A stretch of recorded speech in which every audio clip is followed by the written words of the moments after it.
Boom! Good morning, everybody. What is up? Happy Friday. Again, those of you coming over from pre-market prep, I missed you guys. This is All Access. This is our weekly show that we do every single Friday where we put the charts aside for a moment, okay? We'll put the charts aside, put the stock market aside, the indicators, the headlines, all that stuff. Let's just put it on pause for a moment and talk to these companies about their story, right? We have a problem, I think, where we so often will reduce companies to their four-letter ticker symbols, or we reduce them to the price of their stock. But we all know that there is so much more to a business than the stock price or the latest earnings report or whatever the moving average is or the whatever, right? Every company has a story. Every company has people that also have stories. So our mission on All Access is to go into those stories. We're going to talk to three emerging companies today for 20 minutes apiece about their stories. Where have they been? Where are they today? Where are they going? These are CEOs. These are founders. These are people that are in the C-suite at the highest level. Who have insight into what makes their business tick. And we do this firstly because it's interesting, because I have a core belief that every story is interesting and I want to know it. And it's my job to know it. So that's what we're going to do today. As I say every time, this show is as much for you as it is for me. So if you have any questions, please don't hesitate. Drop your questions in the chat. I will save a few minutes at the end of each segment with each guest for questions from the chat. The other thing I want to say is ticker. Well, I'll get to ticker. All Access is a paid show. It's one of the ways we monetize our channel. All the companies appearing on our show today have paid Benzinga to be here. However, they do not know what I'm going to ask them, and they don't know what you're going to ask. How could they know what you're going to ask? If you have a question, ask away. I will be your conduit. Let me do that for you. The other thing I want to say is All Access has a sponsor. That sponsor is Ticker. They help support this show. What is Ticker? Like, I never heard of Ticker before. Well, allow me to show you. What is Ticker? That's right, Ticker with two I's, just like you. Because it's for you, for investing, for stock perks, for connecting you to public companies who reward you as a shareholder, as a brand lover. That's why people can't stop tickering. Ticker, where investors discover shareholder perks and consumers become investors in the brands they love. Ticker. Start tickering today. All right, go to ticker.com/Benzinga. I'm going to put the link up on the screen right now. Ticker.com/Benzinga. When you open an account with Ticker, connect your brokerage account to the platform, and then do the confirmation process on the account creation. There's a little box there. It says, are you from Benzinga? You just check the box, say, yes, I came from Benzinga, and Ticker will send you a $20 Amazon gift card within 30 days, or approximately around the 30-day mark. So again, ticker.com/Benzinga. There's the link. Get perks just for owning stocks. It's that simple. All right, let's bring on the first guest of the day, David Taylor, the president and CEO of VersaBank. He's got a pretty cool story, and he's here right now. David, good morning. Good morning. How are you, Spencer? Well, it's Friday, so I'm doing fantastic. Perfect. And it's March Madness. I'm doing even better. But we're not here to talk about that. We're here to talk about VersaBank. You have been at VersaBank for let's just say a minute. You've been there for a while, and you're the founder, right? So what I want to do is, whenever I talk to founders, I just want to know, take us back to the beginning here. What happened in your life, personal, professional, whatever, to make you say to yourself in the early 90s, I need to create this company? That's a good question. I had been working for a very large bank in Canada, and then later a British bank that had come to Canada. And I always had the idea that it was great working for a bank, but it'd be a whole lot better to own one. And in the early 90s, I conceived VersaBank's model, and it came out of my thought that the large Canadian banks, and there's about 6 in Canada, dominate Canada, serve the large markets very well, but there are niche markets that it looked to me that were not served very well at all. And I thought rather than build a branch network, the traditional branch network that all banks operated on at that time, I could build a bank on software. So what I did is I created the software necessary to access these underserved niche markets that I thought existed in Canada. Of course, they do. It's just by definition, when you have super large financial institutions, you'll have niche markets that are somewhat overlooked. So in the early 90s, that was the novel new concept: a branch without a bank without branches, based on software. And the software in those days was fairly rudimentary. I used IBM PCs for the platform, wow, whereas other banks were all using mainframes. So I did that with telephone modems and IBM PCs. I was probably about 9 years before my time, in that everybody thought it was impossible and lectured me, various government entities and regulators, and it can't be done. Are you kidding? Whatever. But eventually, I obtained the first federal bank license that had been given out in 18 years, August 1st, 2002. And this new software-driven digital bank became a real bank in Canada, and its business model unfolded, targeting those niche markets using our software. This is so interesting because the concept of a digital bank, or as others may call it, a neobank, a branchless bank, the concept is not radical today. But 30 years ago, did anyone else have this idea? I mean, it seems kind of far-fetched 30 years ago. Brick and mortar banks, you go and you still have a relationship with your teller, maybe. I mean, the idea probably seemed far-fetched. Yes, indeed, and that's why I was facing some pretty significant headwinds in a highly regulated environment with an idea that had never been seen before. In fact, almost everybody was skeptical. But as you say, now it's commonplace, and now our model is perfect for the times. We're able to access niche markets that, from our perspective, are very lucrative because they're somewhat, by definition, again, somewhat underserved by the larger banks. And we provide good service to our customers in these niches that we operate. And we've been able to grow very rapidly over the last few years, about 20% compounded average growth rate on our earnings per share, for example, over the last 5 or 6 years. So what are those niche markets? Well, one that shows a lot of promise in the United States that we sort of pioneered here in Canada was a novel new way of providing financing for point of sale finance companies. So these are the companies that provide motorcycle financing, hot tubs, home improvement, hot water heaters, cosmetic surgery, all the items that are financed at the point of sale. So what we reasoned is that we have a very low cost of funds. Being a bank, we have lots of leverage, and we have the software to deal with it. So what we can do is, by partnering with these companies, we could give them access to our balance sheet to store their loans and leases, say it simply. So we'd connect electronically, so it'd be a seamless connection. So as they're doing what they do best, i.e. underwrite and acquire these loans at the point of sale, they don't have to worry about how they're going to finance them, because they just can send them over to us and they sit on our balance sheet unless they go into arrears. And if they go about 90 days in arrears, then we send them back to the interface, that being the point of sale company, to look after the collections.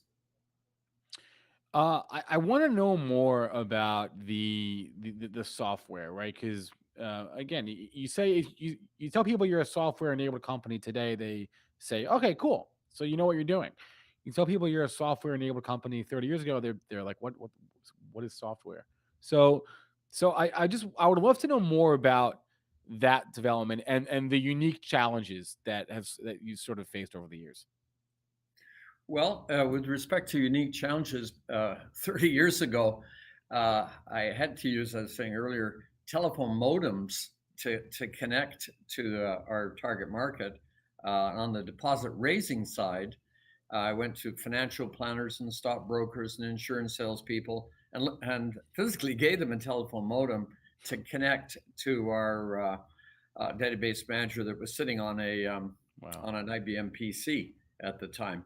So as time progressed, thankfully, we're transmitting data over the internet in highly encrypted format much more efficiently than it was in the early days.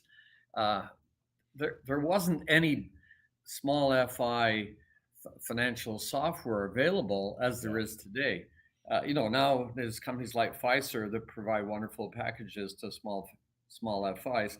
So there was nothing available. So I had to write it ourselves. I had to hire the software engineers, bring them in, tell them spec it out for them, and then write it and of course test it out and make sure it worked. Yeah. So yeah, we write from scratch.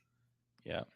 So, and you kind of mentioned this before, but one of the things that is interesting here is you have and I brought this slide up before. I'll bring it up again. You have this sort of this B2B model, right? Yes. Where you are essentially the software that enables other financial entities to provide services.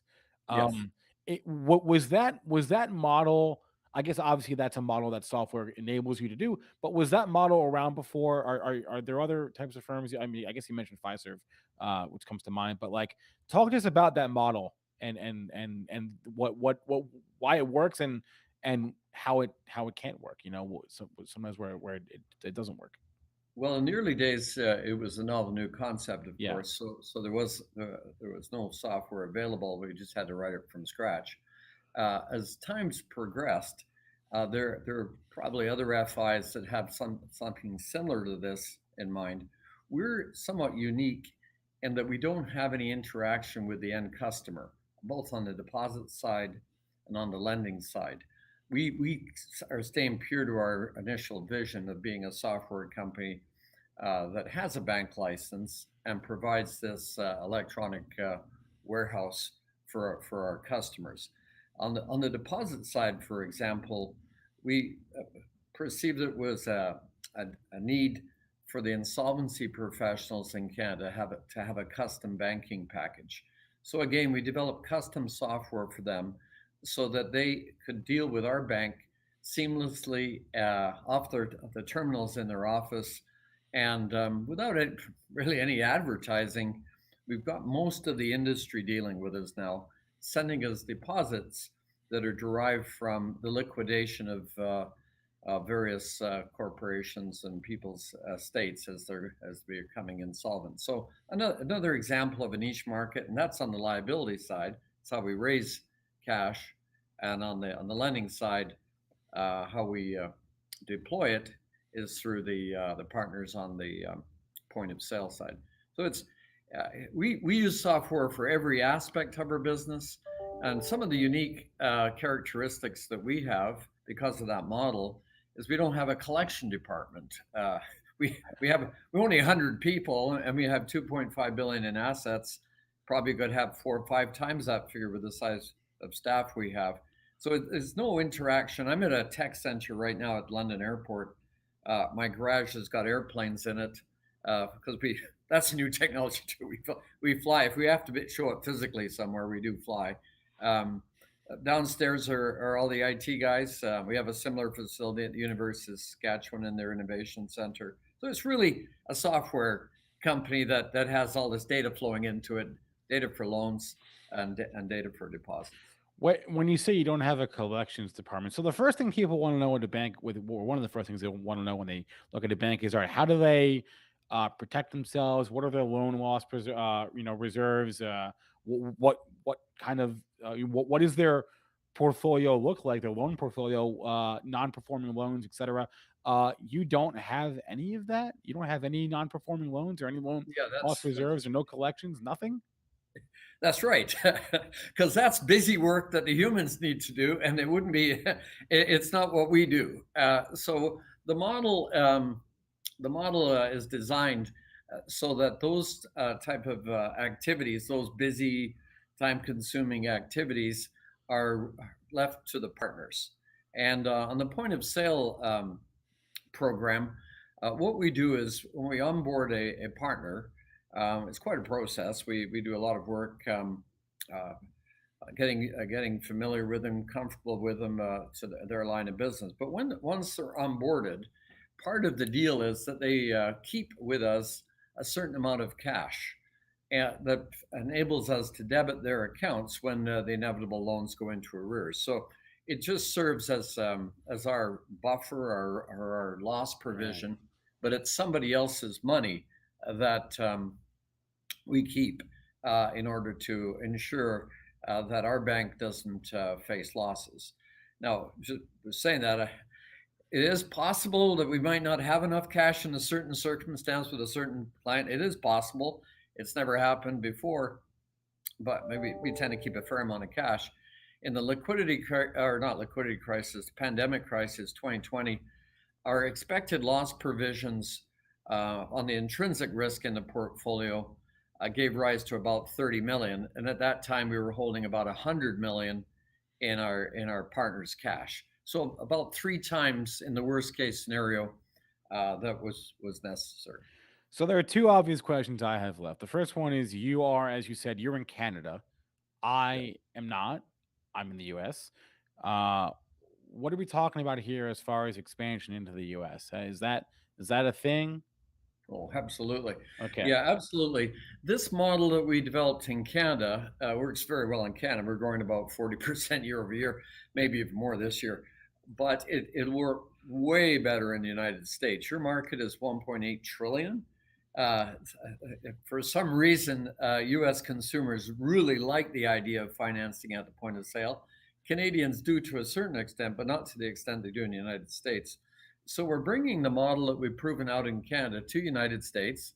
We're actively discussing it with right now about 3 potential new partners. I hope there's another 100 potential new partners coming soon, but we have to start somewhere.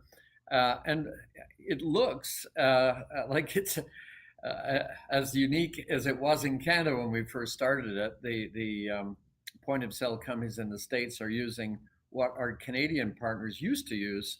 So we're bringing, we think, a brand new, wonderful idea to help them diversify their funding sources, economical and seamless, all those things that we pioneered in Canada to the U.S. market, which we're really excited about. That's why we listed on the NASDAQ.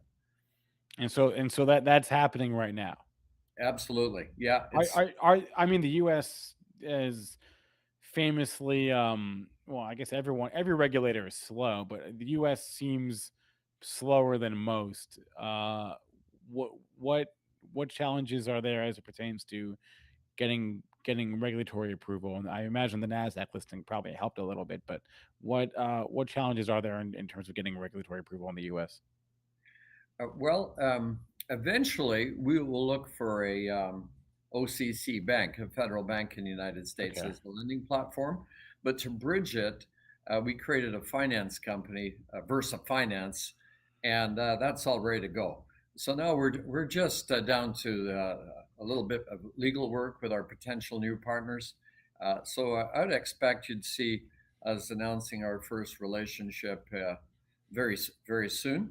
That there's no regulatory hurdles to start that type of lending, but eventually we will need an OCC bank to provide this service throughout the United States as other banks do. And when you say very soon, are we talking like this year? Oh, this quarter. Quarter's almost over. All right. Yeah. Well, we've been at it for a while. Okay. And you know what the frustrating part is what you mentioned. It's in this case, it's not regulatory hurdles, but it's just legal work, and there's a different legal environment from Canada to the States, and the lawyers have to fiddle through all the Sure, various sure. nuances. A second thing that comes to mind when I see the words digital bank. See, I was 10 years before my time in 1990. I think I maybe 3 or 4 years before my time on this one. But we think the application of the blockchain to the banking industry will absolutely revolutionize it. So what we did is we created digital deposit receipts. In New York, the regulator called them tokenized deposit receipts. So what we've done is we've created a deposit receipt that is presently on Algorand, Stellar, and Ethereum, and it can be in all the various currencies. We've got Canadian and US dollars presently, so that our depositors can deposit with our bank using their e-wallets or one of their cryptocurrency exchanges, and receive the digital deposit receipt in their e-wallet. And if interest rates keep going up, they'll receive a little interest. We'll push a little interest through to them. So this expands the distribution channel of our bank, throughout the entire world, for anybody anywhere who wants to hold a Schedule One bank in Canada's deposits, which are A-rated, as a safe harbor. Should say the crypto industry take a turn for the worst, or maybe they've made a lot of profit in Bitcoin and they want to swap it back into a safe harbor like a bank deposit receipt like ours. It's as seamless as any other cryptocurrency. And I guess as an analogy, it's like a stable coin, only it's stable coin 2.0 in that it's not issued by a private entity that has put the deposit with another FI. It actually is a deposit with our bank. So the digital deposit receipts you obtain, or the token, actually represents the deposit held with our bank. I think it's a revolution. Are there other banks doing that? I'm trying to think, and I don't know what every bank is doing, obviously, but I'm trying to think if this is because there's been a lot of reticence from the TradFi, as the kids say, traditional financial industry, in crypto adoption, and there's also some reticence from the DeFi people to bridge the gap over to the traditional banking infrastructure. So I'm trying to think if other banks are doing this, but I can't think of any off the top of my head. Do you know?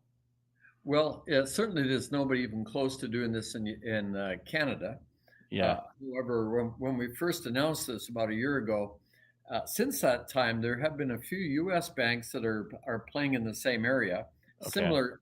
similar type products, not as specifically the same as ours, which is purely a digital deposit receipt available to the entire world through the blockchain in various currencies.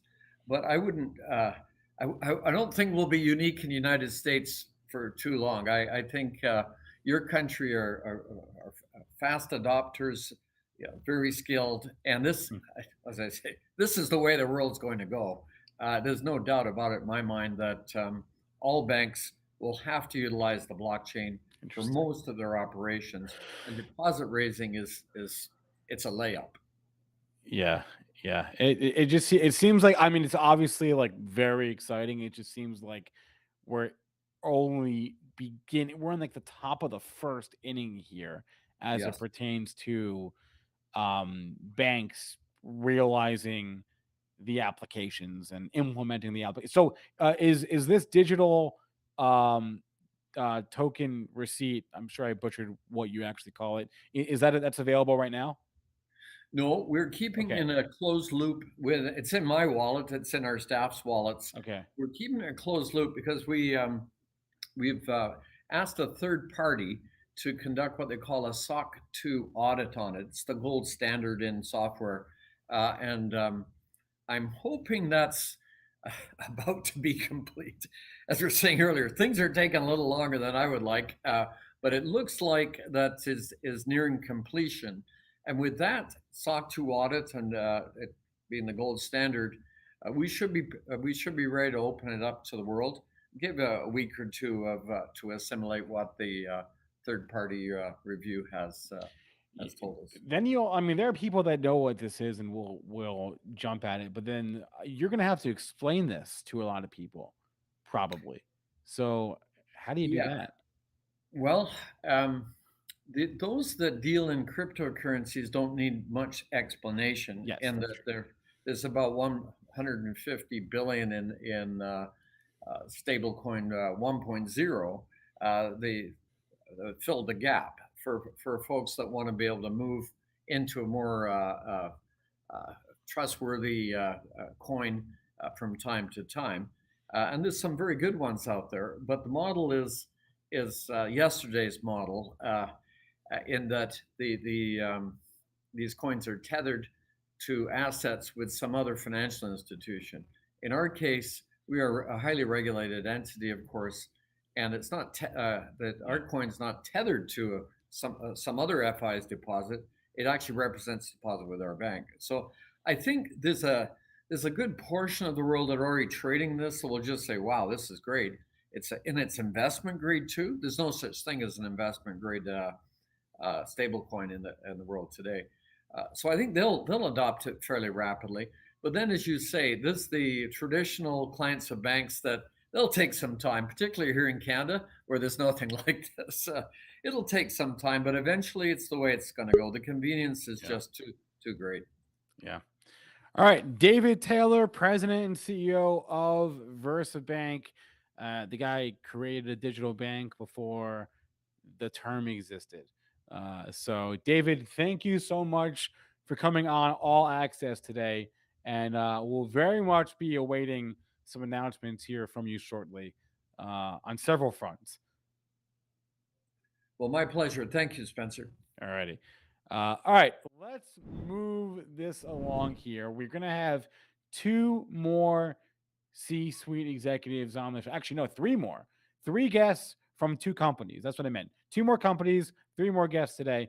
But our next guest is not a CEO or a founder. He is, what would I call him? Like a finfluencer, influencer. I don't know. He's Money Mitch. So we got some feedback a while ago where we were told that this show it needs to be broken up, right? You guys, it's long, it's good, but we need to break up the segment. So we thought, all right, that's fine. We can do that. Let's intersperse these interviews with market talk, right? And the markets are open. It's 9:46. So let's bring on Money Mitch right now.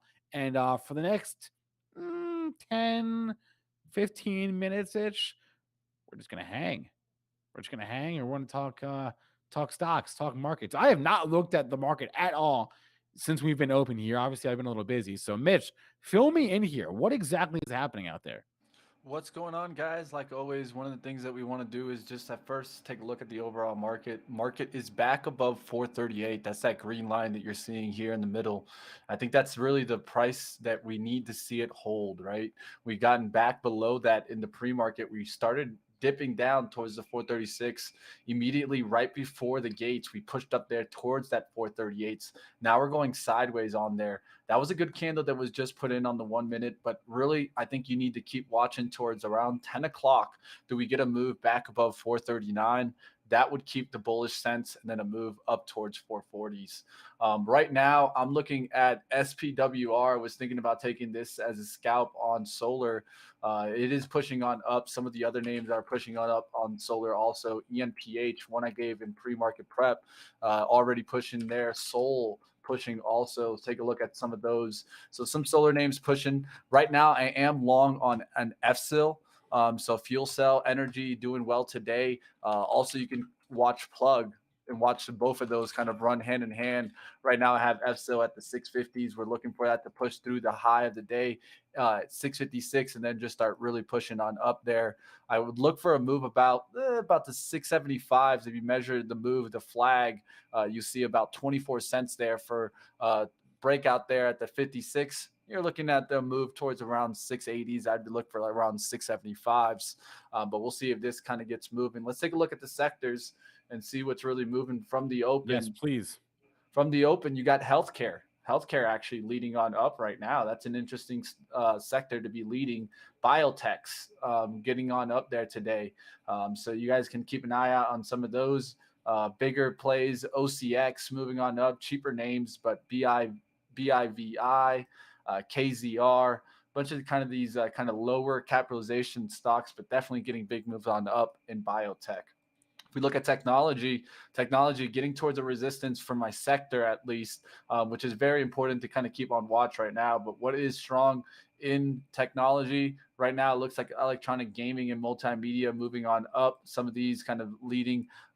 Billy here, this one having a good day, 7% already.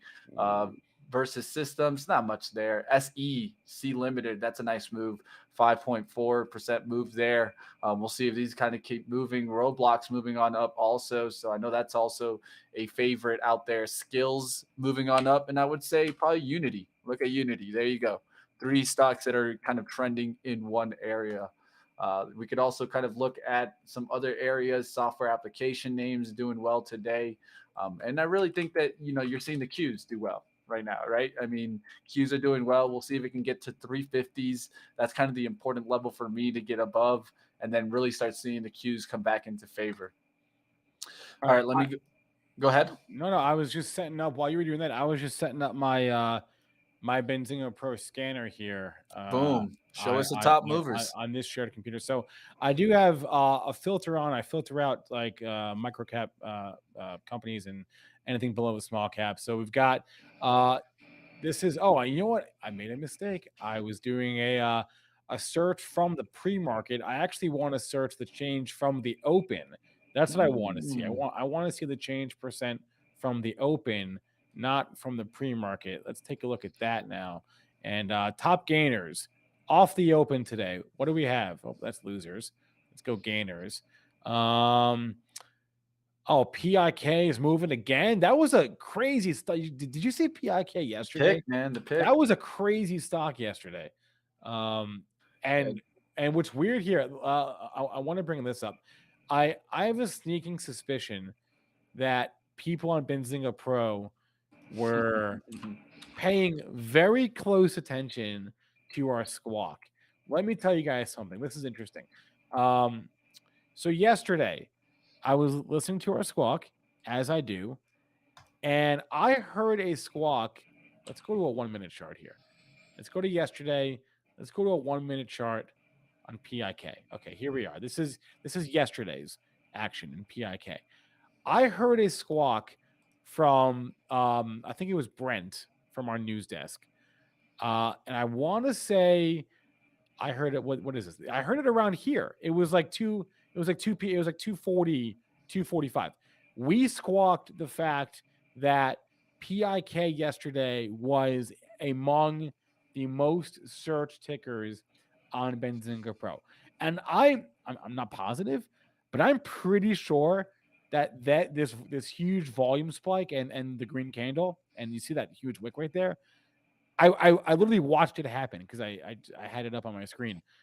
That was us. That was you. That wasn't us. That was you. That was people trading off of the squawk that PIK was a trending stock yesterday on Benzinga Pro. I have no idea what the rest of this was after that. But that huge candle up there, that was from the Benzinga squawk. I'm pretty sure. Which, hey, is great. If you caught this wave, great for you. Great if you have Benzinga Pro. Not great if you don't have it. Not great if you don't have Benzinga Pro because you had no idea what was going on. I still don't know what this company does, but pretty crazy move nonetheless. So, my chart's all messed up now. There we go. Wow. Hey, there is always fast money to be made in high-flying stocks. What does this company do? Lord only knows. Anyway, let's go back to the I guess we could look it up. We can go to the details widget. We can go to the overview and find out. It's an e-commerce play. All right. They obviously had some news. Whatever. It's not about the news. It's about the fact that the float's 2.7 million shares. Probably very difficult to short. So anyway, PIK. Let's go back to the scanner. Looking at what is up, what is down from the open. That's what I care about, right? Off the open. I don't necessarily care about what is up and down from 4 a.m. from the start of the pre-market session. I'm looking at stuff what's moving off 9:30 open here. So gainers, I mentioned PIK, GitLab moving again. 2-day move in GTLB. They had earnings the other day. That's up 17% from the open here. As far as losers, what jumps out to me? Robert's asking if I'm getting Morse code through the tickers. That's just my fan. That's not the Morse code. That's pretty funny. I thought it was pretty funny too. Full pattern breakout here in FSIL, so we'll watch to see if this continues going. But the full rule of 3 playing into there on FSIL, and now pushing on up. We'll look for the continued move through the 60s, up there into the 70s, up towards 75 as the target. There is a resistance there at 71, so we could see some selling going into that, but right now, FSL looking good. One of the things that I always look for is some big buyer. There was a big buyer that stepped up there at 652, 44,000 shares stepping up there. And so one of the things that I always try to do is separate my time in sales to catch those big time orders. You can see here 3 resistance. What do you get? A push back towards support. As long as that support holds here, that's that last rectangle right here. That's what you want to see hold, and then look for that extension back on out. There you guys have it. We'll look for that kind of continued move. Full pattern there. FSIL. All right. Nice. What's the chat watching? Let's go to the chat here. Let's see what's on their radar. We got 10 different screens at once. What's You can up, take Happy? a look at maybe some Chinese stocks today. I saw them jumping on up there. Does Pro have a list of low float stocks? Yeah, you can do that. Here, let me bring up my Benzinga. Yeah, show that. So you can do that in the screener. So this is your Benzinga Pro homepage. You just go to the screener tool, right? And you can go to fundamental. I believe it's, let's see. I haven't screened for that for low float. Yeah, you go to the fundamental tab. You go to float, right? And the term low float's a little arbitrary. I'm going to say right now that, in my opinion, anything below 100 million shares. Let's go 50. That's extra. That's uber low. Anything below 50 million shares is a low float.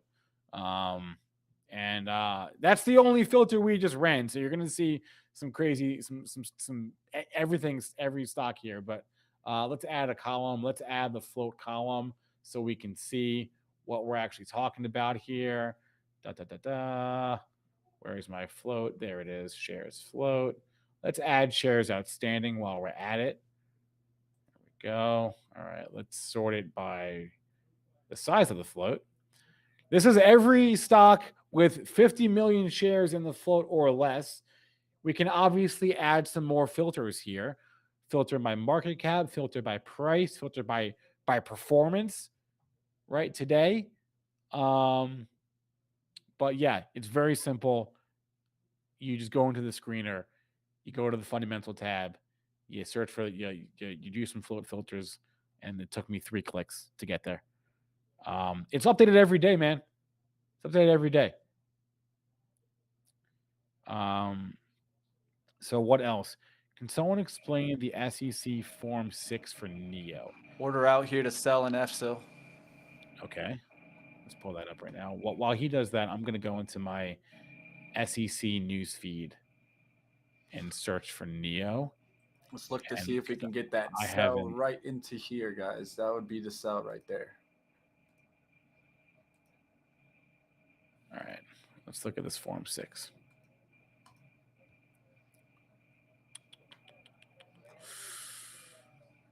I'm not very familiar with Form 6s. I'll be honest. I don't even really know what their purpose is. Just use Mother, man. Ask Mother Google. Yeah, you do that. So here's what Patrick is referring to. This is the Form 6 for NEO that was out this morning. So the CFO of the company did something.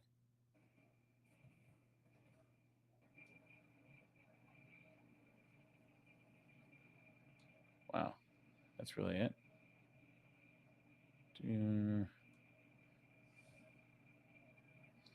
I'm just reading right now. And I'm just trying to sell out. I know. The CFO, this doesn't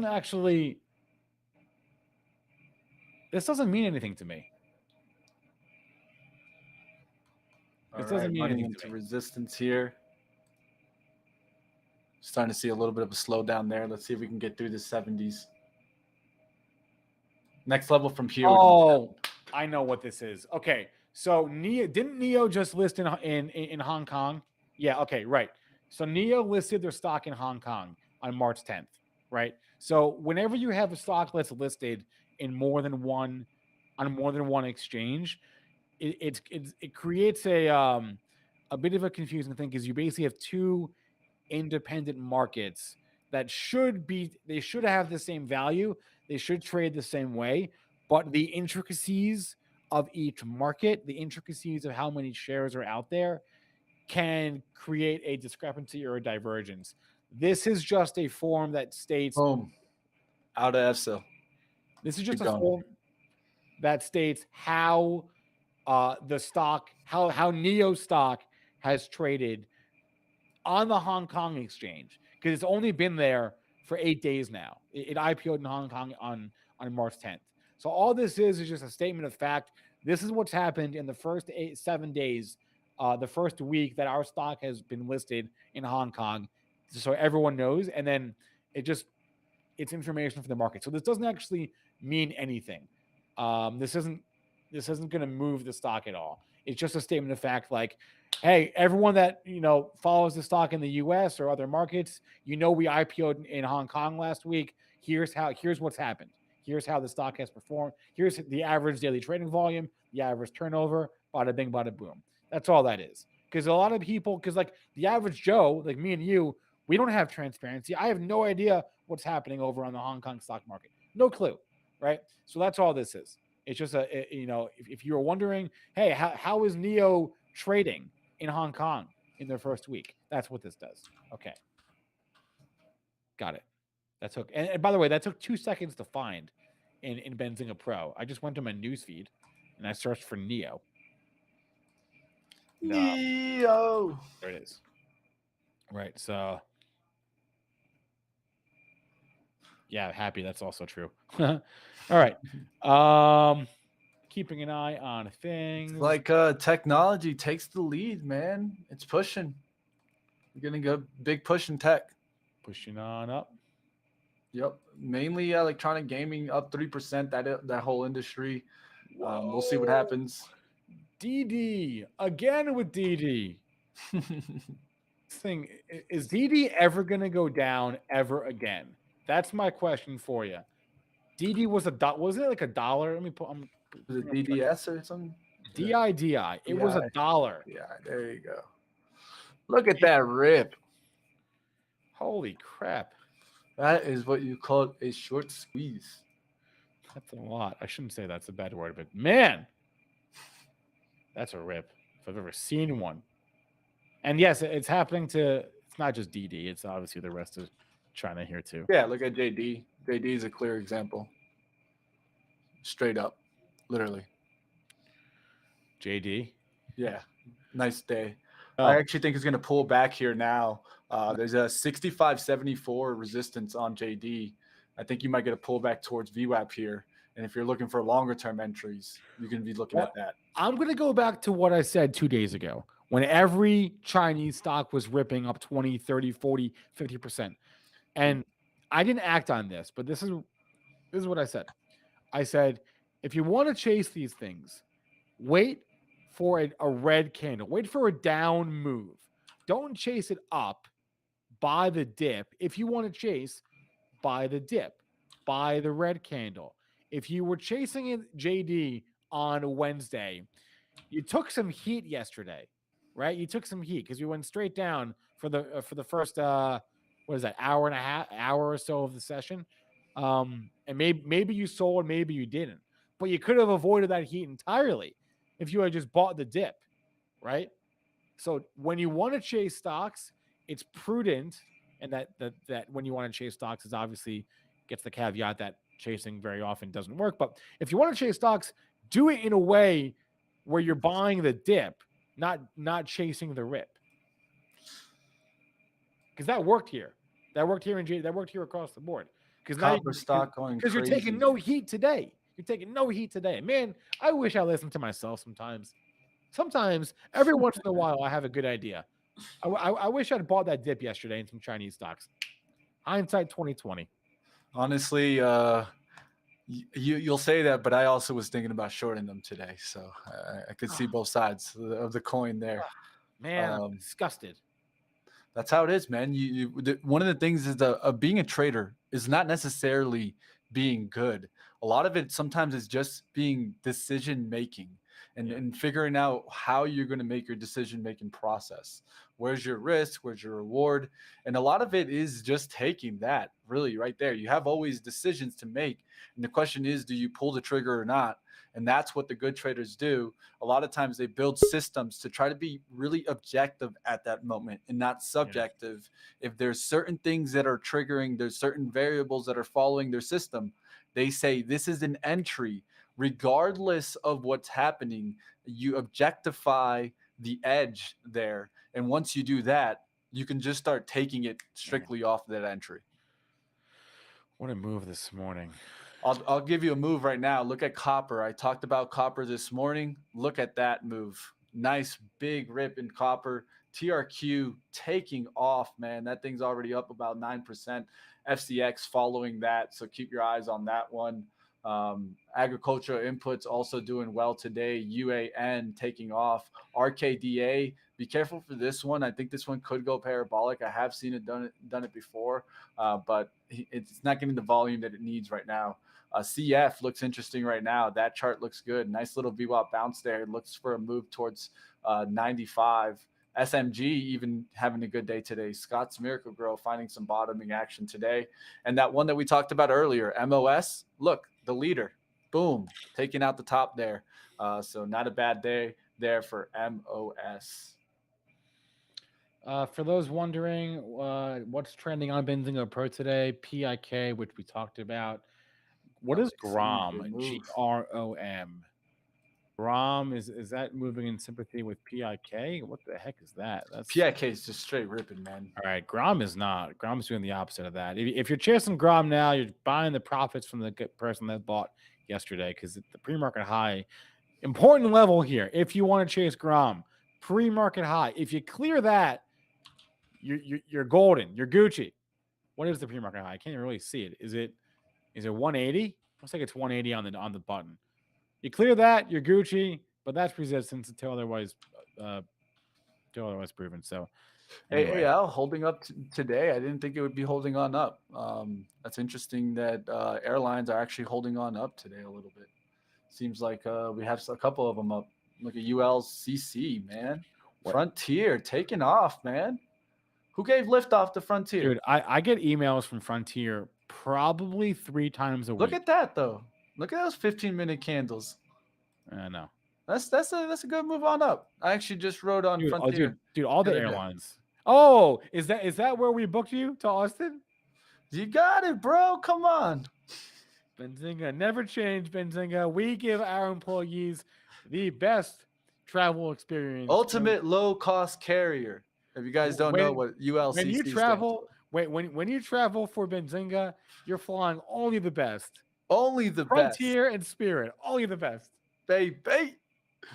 Hey, they're the same company now, right? I mean, right? When does that close? I'm interested in when that deal closes. Good question. I think there's save.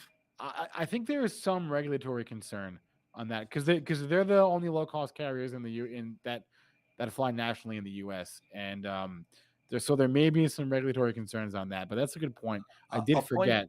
I'll point out an industry that I think a lot of people are missing out on, and that's going to be the railroads here. Look at this move from CNI on the weekly. I do like this move on up. Watching a couple of these CP, Canadian Pacific Railroad. Look how this has been moving the last couple of weeks. Some people are not paying attention to these industrials, but I definitely think that these are going to make, at least we're seeing some rotation going into them. Of course, every time you hear Biden mention anything about infrastructure, what happens to these stocks? So I think later on, and what do you get later on in the year?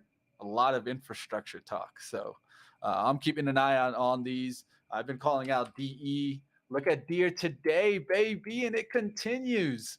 Been talking about this since March 1st, guys. Look at Caterpillar since March 1st. If you guys haven't been watching that, I'll give you guys. It was right over here. Look where we're at now. Caterpillar already up about 17% there from that call out. I'm going to keep watching these industrials. I think that a lot of people are looking for trades, wondering, where do I look? You got to start looking a little bit further out in time, I think. And to me, I think industrials are that play for the end of the year. All right, awaiting our next guest because Omnia Wellness should be here right now. Let me Woohoo, look, starting to get all of my tech industries getting into the green. There's only one that's into the red right now, and that's a very small electronics and computer distribution. Not many stocks that you would know there, but the rest of them all getting into the green. And surprising one today, Chinese solar stock taking off, JKS. I'm sorry, I misspoke there. I misspoke. Our next guest. What am I doing here? I'm all over the place. Our next guest is Omnia Wellness. Wow, I'm totally not. I lost all track of time here. Wow. Okay. I apologize. But let's finish up with some final thoughts here, and then I'll bring Omnia Wellness on. So final thoughts is let's just go to the overall market, right? Look where we're at now. I talked about that level of 438 in pre-market. That was the level that we needed to get back above. If you look now, we're getting really close towards yesterday's highs there, trying to push into the 440s. This is actually a really good sign there for you bulls out there. I'll tell you right now, I wasn't thinking that we'd close above this 438 today. So if we can close above that, it's definitely going to be looking towards the upside. And one of the things as a trader that you must do is what? Be flexible in your thinking, right? Just because I'm thinking that a close below that and I'm looking for a bearish move doesn't mean that if I get a move above today, above that 438 and a close, doesn't mean I can't just flip and start being a little bullish based off of that level. So that's the important thing as day traders and swing traders. You got to be flexible. Of course, as an investor, you're going to be less susceptible to these short-term moves so that you can work around that volatility. But like always, we'll see what happens in the market. Catch me a little bit later. I'm going to be doing an actual interview with Desktop Metals coming on up, guys. If you guys want to go ahead and reach out and give me a question, shoot me a question on Twitter. I'll get to that just like we do here. And uncovering the stories on All Access, we'll continue uncovering those stories. All right. So if you have a question for Mitch, or if you have a question for Desktop Metals, tweet at Mitch or what else? Or Benzinga. Or tweet at Benzinga. And we'll definitely go ahead and get it to the CEO that I will be interviewing in just a couple hours now. So hit that like button. Let's keep All Access going and bring the energy back on up. Let's go, Spencer. See you, Mitch. Thanks for coming on. Okay, our next guest is here. Steve, can you turn your camera on, please? Because I see you backstage, but your camera is off, and I need to see you, man. I could hear you, but seeing you is way more fun. So while I wait for Steve to turn his camera on, I want to remind you all once again, the disclaimers that we give for all these shows, right?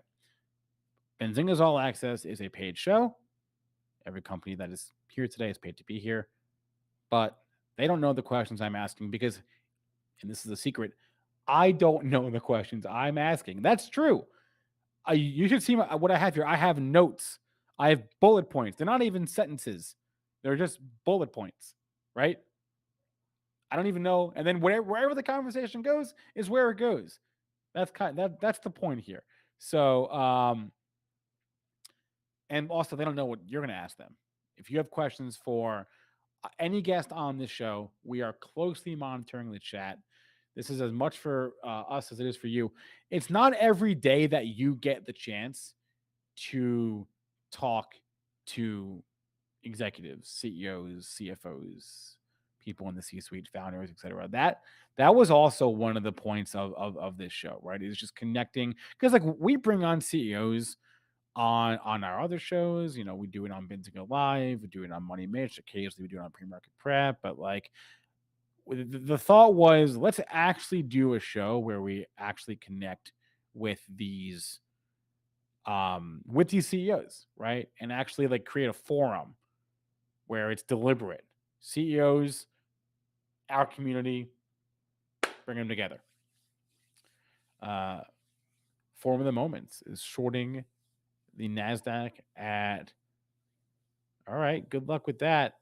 Formula. I'm in a tough spot right now because in my short-term portfolio, because or not my like short-term, because in my call it intermediate term, because I would have loved to have bought the dip, of course, but I didn't, and now I'm struggling with the idea of whether I was wrong to not buy the dip, not buy anything. I bought Formula One the other week in Callaway, but it was the only things I bought. So I'm waiting for Steve to get his camera working. Once we do that, we will get Omnia Wellness on the show and their executive chairman, Steve Howe. They have a pretty interesting model. It's recurring revenue. That's their model. How much does Wall Street love recurring revenue?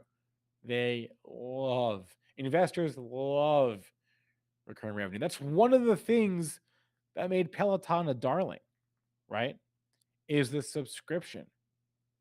It's not the one-time purchase of the bike. It was a subscription.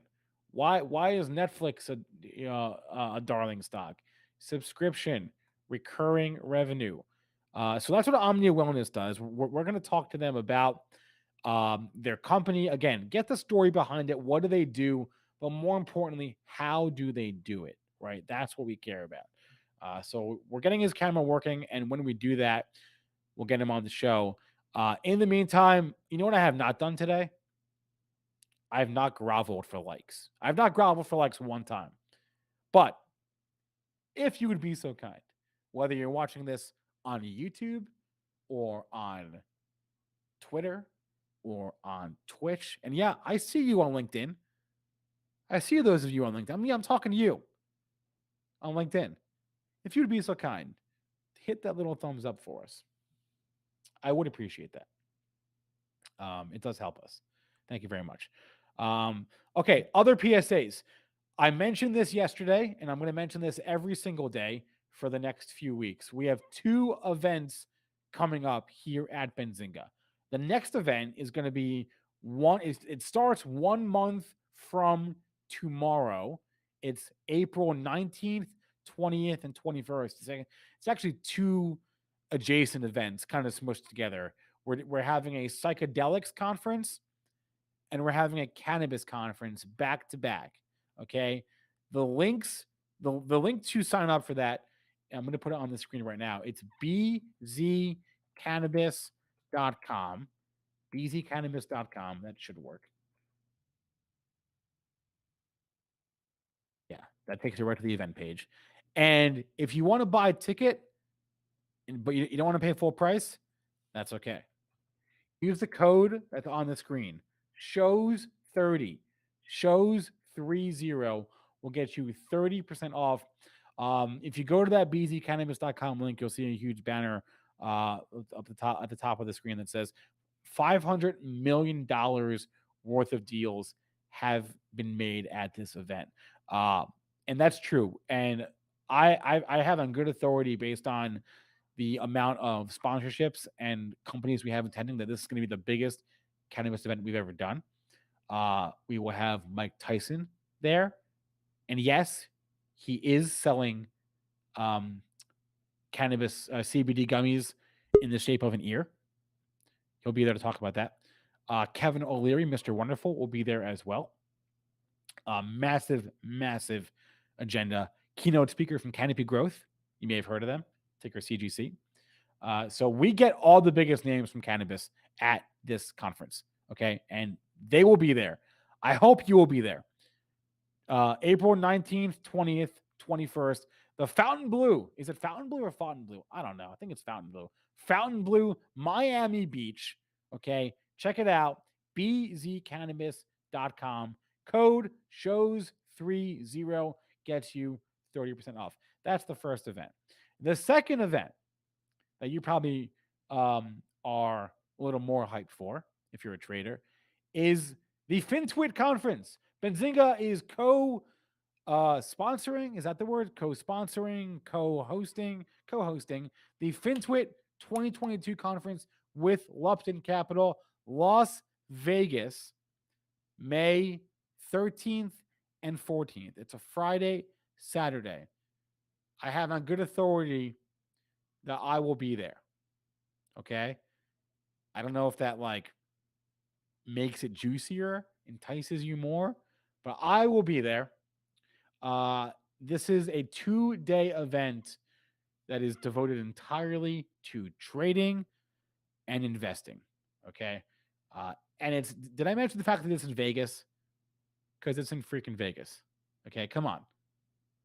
You guys want to come to Vegas. And it's basically on my birthday because my birthday is the following day. So come hang out, celebrate with us. I'm going to drop the link in the chat right now or on the screen right now to that event because it's going to be insane.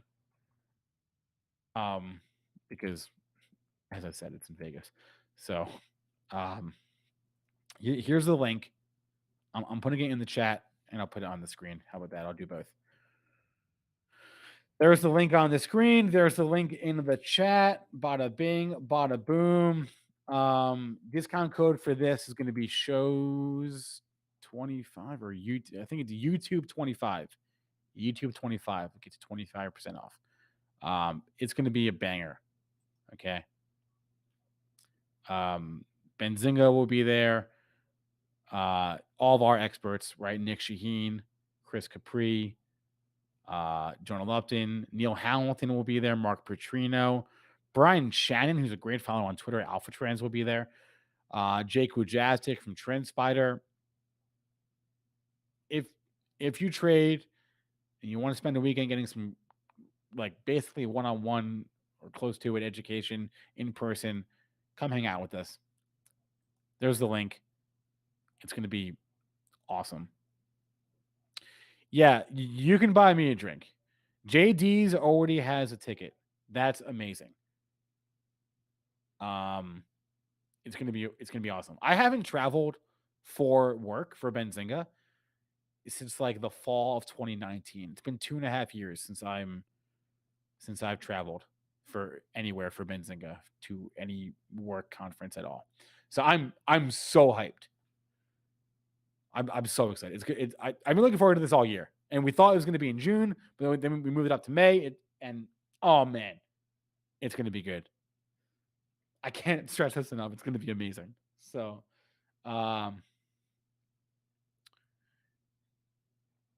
wait, I don't know what you're referring to. Born to be free. Sorry. What the NFT is for this conference? I don't know what you're referring to. Sorry. Nice. Excellent. All right. Still working on getting Steve's camera working, but whenever we do, oh yes, the NFT. Wait. No, that wasn't for that. That wasn't for that. Born to be free. That wasn't for that. That wasn't for the. I don't think it was. I gotta be honest with you guys. I don't have a great handle on like all the different promotions that our events team is doing. So I don't think so. I'll be honest. I don't think so. I don't honestly know though. But if you want to email me or tweet at me, and I can try to investigate for you. Okay. While we work on connecting with Steve, let's just go back to my old faithful, the Benzinga Pro Scanner. By the way, guys, I learned something new yesterday that I'm very excited to share with you in a new feature in Benzinga Pro. It's not launched yet, but I was told it's launching soon. Well, several new features. One of them is going to be the ability to like drag and drop widgets, while the other one is going to be the ability to do like inclusive searching in a newsfeed, right? So if you search for like two tickers, you will only see tickers. You'll only see headlines that have both of those tickers, not either of those tickers. That's coming soon. It's going to change how you use Benzinga Pro, honestly. So I'm very excited for that. But anyway, if you guys don't know what Benzinga Pro is, we talk about it all the time. Pro.benzinga.com. It is the engine on which this company is built. It's the core of our business. It's real-time news, it's Squawk, it's calendars, it's data, it's trading ideas, there's a chat. I never talk about the Benzinga Pro chat, but the Benzinga Pro chat is probably one of the things that makes it. Honestly, there's the chat. Oh, there's the chart. There's the chat is chat's up there. We can bring the chat up on the screen. You can do watch lists, look at insider activity, look at balance sheets, fundamental information, SEC filings, press releases, trading halts, and almost anything you could want is in Benzinga Pro. You can try it for free for a 2-week trial by going to pro.benzinga.com. Or if you already know that you like Benzinga Pro and you don't have a subscription, check out this link. It's in the description. I'm putting it in the chat. There it is. That link gets you 25% off Benzinga Pro. The link that I just put in the chat and pinned right there. I'll throw it on screen. How about that? Put it on screen now. There it is. That link gets you 25% off Benzinga Pro. Okay, while I try to bring Steve on, Aaron Bree, you want to come hang with me for a few? Yeah. AB, what's up, man? Yo, Spence, how's your bracket looking? What bracket? It's totally screwed. It's over. The one that you have Kentucky winning the national championship in. One where no, I never. Oh yes, I do have Kentucky winning in I think one of them. I had them losing in a lot of the other ones though, like losing in the Final Four. So they're not all. Yeah, I have one bracket that's doing really well, but Kentucky I have them losing in the championship. So the max points I can get took a big hit when Kentucky lost yesterday. All right, so do you want to hold on. Wait, I'm hold on one second, Aaron. I'm trying to work on this Omnia situation. Give me 1 second. I'm sorry. I didn't mean to interrupt you, but no, you're fine. Because we're trying to get Omnia on, and a lot's going on backstage here. We are going to have Genasys on in a few moments as well. A couple guys from Genasys, and Genasys is a very cool company. If you've ever wondered who are the companies that do EMS, emergency services, who the thing behind the thing, right? That's Genasys. So, but we are working on getting Omnia on right now. Sorry, I didn't mean to interrupt you. I'm just dealing with 10 things. No, you're good, man. Yeah. Always a lot of things going on. I was just going to ask, do you want me to boast about my market trades first or my sports trades first? The market stuff. Okay. Well, so yesterday actually all week I've been saying the top of my watch list is Netflix. Got into some Netflix calls. Netflix is now up another, it was up 1.5% today. Now it's up about a little more than 1%, but we're up to 375, Spencer. And like I said, I'm trying to swing this back to 400. The calls that I got into, I got into the $370 calls that expire today. They're up more than 250% now. So I trimmed that this morning. Still holding on to one of my Netflix calls just in case, we get a big afternoon rally. Also, Spencer, can you pull up your Benzinga Pro real quick? Always. I want to check in on a good friend of ours. Yeah, let me get organized here. What do you want, a chart? Yeah. All right. Strong day for one of our most talked about stocks on our show. Not this show. Huh? This stock? No, but that's also having a good day. And I do also have a call open on, I had a call open on Baba that I made some money on today too. Wonderful. I was talking about your cousin's stock, Spencer. Oh gosh. It's sad. It's sad that I know what you're referring to. It's not my cousin, by the way. But wow, Asana. What the heck? Yeah, baby. Asana up 13%. At one point, it was up about 17%. Again, this is one that I got into because I thought it was a bullish sign seeing the CEO buy so much stock of Asana, but it's been volatile. I mean, look, I got into it at $50. It ran up to about 70 and then came all the way down into the 30s and is now back up to $45. I have no clue where this thing's going, Spencer. I know. I mean, this is ridiculous. The moves that this is making. Here, wait. You know we have to check, obviously. Roku. No, I mean with regards to Asana. Uh, We every day we need to check. Monday.com. We need to check the SEC newsfeed Oh, to see if he's buying any more stock. to see if he's buying any more stock. Oh, we actually had. Oh no. That's from Monday.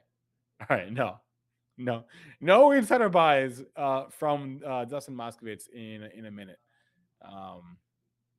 And by a minute I mean like what is it, like a month? Yeah, February 28th, I believe, was the last one we said. Yeah, Roku's up about 4%. And again, I've been using Roku as my kind of my measure of is growth tech hot. If Roku's up like 5%, then I think it's a pretty good metric to see if growth is up. See if all the Kathy Wood stocks are up. Yes, that's true. 1 second, Aaron. Do I think I have Steve's camera working? Yes, I do. There we go. I do. There we go, baby. AB, I appreciate you stepping in a pinch. All good, Spence. I will talk. We'll talk some more basketball and sports betting on Benzinga Live here in an hour at 11:30. Yes, let's do it. All right. I'll see you later. All right. Sorry, I didn't mean to cut you off. All right. Without further ado, let's bring on Steve Howe, Executive Chairman of Omnia Wellness. He's here. His camera's working. Steve, give me the thumbs up. You ready? Yes, Steve. We made it, man. Yeah. How are we doing today? Good. Other than a few technical issues. So look, we're rolling with the flow here. We're rolling with the flow. Yeah. I teased what Omnia does a little bit earlier, but I would like for you to give us the actual the rundown, right? What is Omnia Wellness? And tell us about the unique business model. Okay. It's great to be with you this morning, but hopefully we'll be able to describe and be able to get the essence of the company out in a very succinct way. We started out as a medical equipment company. We were building medical devices for chiropractic and medical applications. Our technology that's developed and underpins all of our equipment is what we call dry hydrotherapy, and even more defined as endokinetic therapy, which combines heat, percussion, vibration, and as you can see here, it's and then deep tissue therapy. So we were having great success as we developed with the medical industry, and the feedback we were constantly getting from users is that, wow, I'd like to be able to use this outside of my chiro or physical therapist or so forth. So we began a process of expanding into other markets. We're focused today on continuing to work with medical. We're into the fitness space, and excitingly, we are opening our first corporate store that we call the Body Stop, that incorporates all of our equipment and equipment that's supportive in bottom line in increasing blood flow. That's that circulation. That's why people work out. That's why you feel better after you work out, is the endorphins and all the things that are improved because you have stimulated circulation. So everything we're doing is complementary to that. The foundation is our equipment, and the business model has morphed in from a traditional sales model to a revenue share or membership-based recurring revenue business. That's what I'm interested in, right? Because investors love recurring revenue. So explain to us what that decision, right? Yeah. What and also how does it even work? Okay, well let's look at some specific models that we're doing. A recurring revenue partnership, for example, might be one that we have similar to what we have with LA Fitness, where we place our equipment, a smaller suite than we would do in our own store, but it is set up on a membership basis. So we set a suite of equipment in to LA Fitness. LA Fitness members or outside of LA Fitness members can buy memberships to use the Body Stop. We call it in the smaller units of Body Stop Express. It just has less equipment. So it's a monthly membership base, just like a gym membership. You pay, in this case, anywhere from $29 to $49 a month to use it. And then we do a revenue share back with LA Fitness for the business that's generated inside a given location. So that's one example of how we would utilize a recurring revenue base where we're sharing with a partner. In the case of medical, in chiro and physical therapy, we've just introduced what we call the next level therapy. And we've selectively chosen 4 of our modalities to go into a chiropractic office or a physical therapist office. And that would be our Solojet dry hydrotherapy bed. We have what we call the AquaVive. It's a massage chair delivering hot and cold treatment. And then we have our Spot Cryo is an important piece for in the physical therapy application. So we would do a usage fee with a given office. So each piece of equipment would be billed out to the office at a certain price. And then, of course, the doctor is able to use that and bill his patient for whatever his model is in terms of margin. But it's in essence a fixed cost for the chiro. He knows exactly what the cost to deliver that therapy is, and then he charges the patient accordingly, either as on a cash business or in many cases insurance is covering the treatments. So that is a usage arrangement. All of this is possible because all of our equipment is connected to our cloud technology. So we know individual pieces of equipment and can tie it directly to the user. And that's very key as we roll this and expand the business. Wait, so what is the actual revenue breakdown here? Like how is the business, like in terms of those two components? There's the gym component, there's the medical component. What's the revenue mix there? Well, currently we're just this past, I'd say 6 months to 12 months, we're just rolling this piece out of our business. Again, moving away from equipment sales to a revenue basis. But currently, I'd say the medical business is about 2/3, and about 1/3 for the fitness arena. The third really important piece of this is our corporate store, our wellness store, and that would be fit right into comps like a recent, very important, or very probably the number one franchise last year was called Restore, or is Restore Hyper Wellness.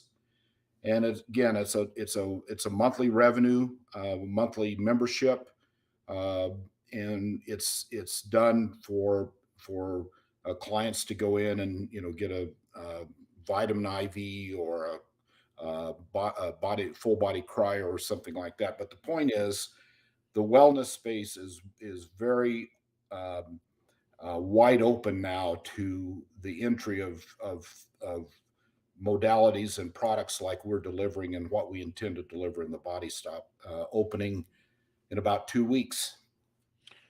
So we'll get more to that in a second, but in terms of the revenue mix, where you said it's right now it's 2/3 medical. Is that what you predict for you foresee for the future? Will that mix change or evolve at all? It will evolve.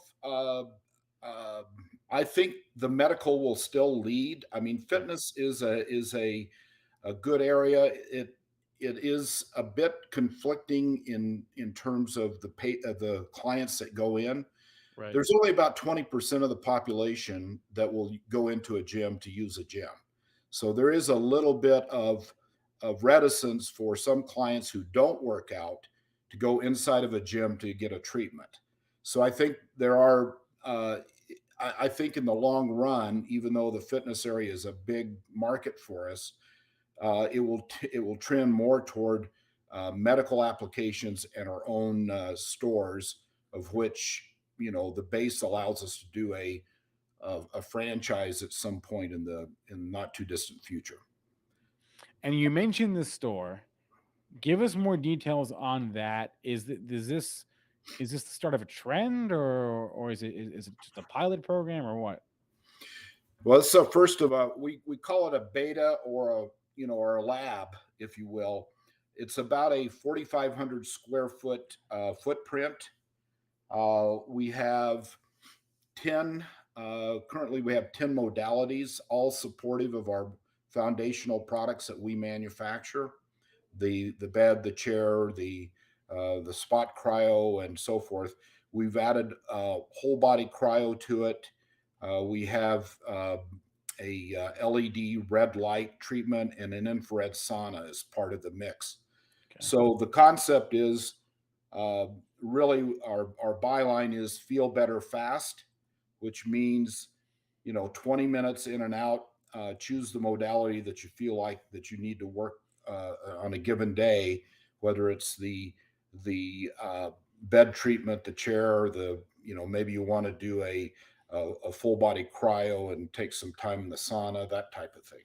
Right. And so it's built to tailor or have the client be able to tailor a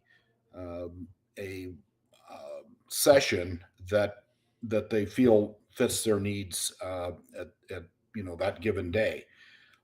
Interestingly enough, this model is geared toward 80% of the population that won't go to the gym or don't have memberships. So it's a very broad offering, at least demographically. What we're finding in our fitness experience is that about 60% of the memberships are being purchased by women. And we would expect something similar to that in this in our body stop offering. That's interesting. So something else that comes to mind here when I look at the slide, I'm going to bring it up on the screen here. The slide that had your product mix, right? Mm-hmm. Your portfolio. Let me go. It was slide 10 actually. What kind of IP do you have or patent protection that makes your portfolio unique? Okay, so the foundational products, the SolaJet bed offering and the AquaVive contrast therapy are patent protected. We manufacture these products ourselves, and so tied with our proprietary software, which is a very big deal as I can describe what's coming down in the future. Those are foundational to the company. That's what we started our business with, the bed. What we do with full body cryo is not proprietary. We buy that from a vendor. And then the LED therapy is a commercial unit that we also purchase from another vendor, but we manipulate a few things with it to make it better. Okay. So foundationally, it's two products plus each one of these pieces of equipment, even though it might be a third-party vendor supplier, we still put our software, our tracking software, and our ability to measure and to utilize time and pay and the client that uses it. So, yeah, go ahead. No, so can you give us a sense of your footprint, geographic or market wise? Well, we have our biggest footprint is probably in two areas: Southern California and in Florida. Okay. The body stop, the initial body stop location is actually on Long Island, New York, and so we will be branching from that point. We try to keep things concentrated a bit because you need to utilize our own service and support. So Okay. you don't want to be too spread out, but it'll grow very rapidly, from those 3 points. Question from the chat here that's interesting. This actually wouldn't have occurred to me. Born to be Free asks, "Are you going to franchise the business?" Yes, I mentioned that by building our own stores, that does allow franchise to Okay. to emanate from that. We in fact have one of the largest, maybe the most successful franchise consulting groups under contract. So we're looking at it, very seriously. Nice. Awesome. What is outside of the launch of the store, and the continued partnerships with other other gyms, other medical providers? What other key catalysts does the public have to look forward to here? Well, we have, when you talk about the wellness business, people view the U.S. as an important market, but they also understand that Europe is another very significant market, maybe even larger than the U.S. And so we've already begun efforts to expand into Europe, and we'll have a number of relationships and announcements as we move our market, not just in the US, but in Europe as well. And again, one of the reasons that we can do a territory like we're doing, where we can do business in the US, multiple states, and in Europe and multiple countries, is because of our software and our ability to control and measure equipment remotely. And so that as we look forward to other things, I think European expansion will be an interesting thing to watch. We've already cut a deal with one of the important groups in Switzerland to place our equipment. International expansion seems like an obvious lever to pull here. I'm wondering also, like, how the pandemic has impacted your business positively and negatively. I'm sure it's had multiple effects. Yes. Yeah. Initially,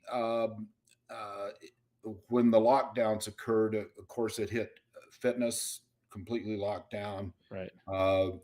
It made that business kind of, go on ice for a year and a half, especially in California. We had, with our starting LA fitness locations are there. But what has transpired from that is a public awareness and concern about interacting with other people, whether it's, socially with a masking, or whether it's just an aversion to other people touching you. Right. And sanitary and clean and all those things. Well, one of the key features of all of our equipment is it is touchless, and it doesn't require assistance from anyone. It's very easy to sanitize between uses, just a simple wipe down with sanitizer. So that became a really important a selling point of what we're doing as we kind of came out of lockdown, and as we continue to grow business. People still have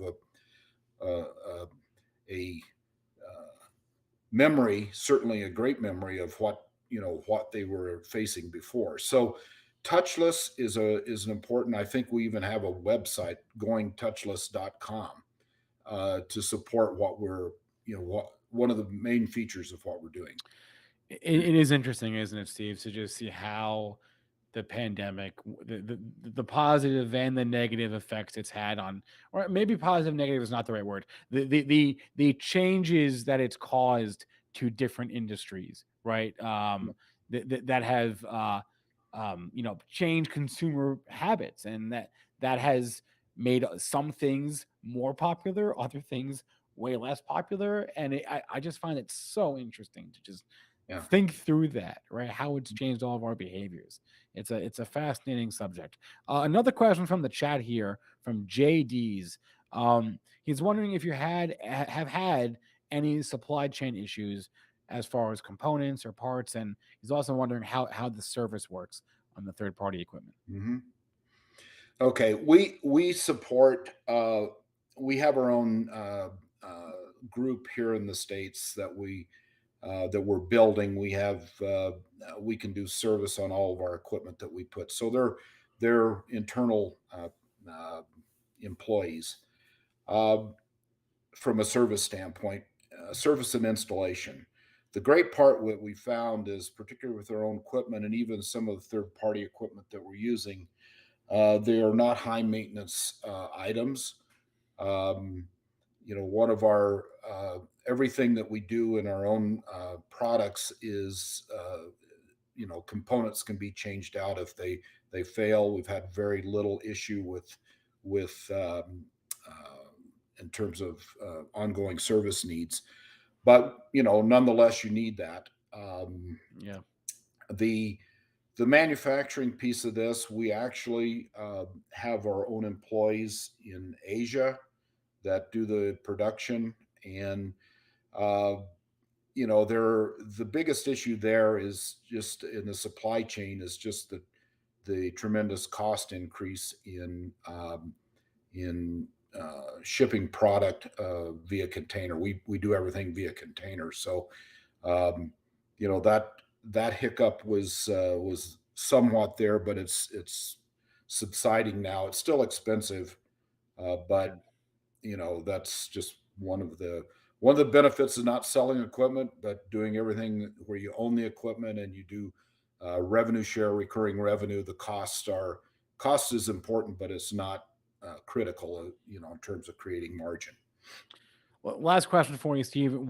I don't know if you answered or described what the revenue share looks like, or the revenue split looks like between you and the consumer facing businesses, the medical practices and the gyms, and how often is that up for change? Well, it's not a fixed number. I can give you, kind of the goal of what we end up with, about anywhere from 50 to 60% of the revenue. Okay. Cool. Yeah, I mean it's very profitable from our end. If you consider a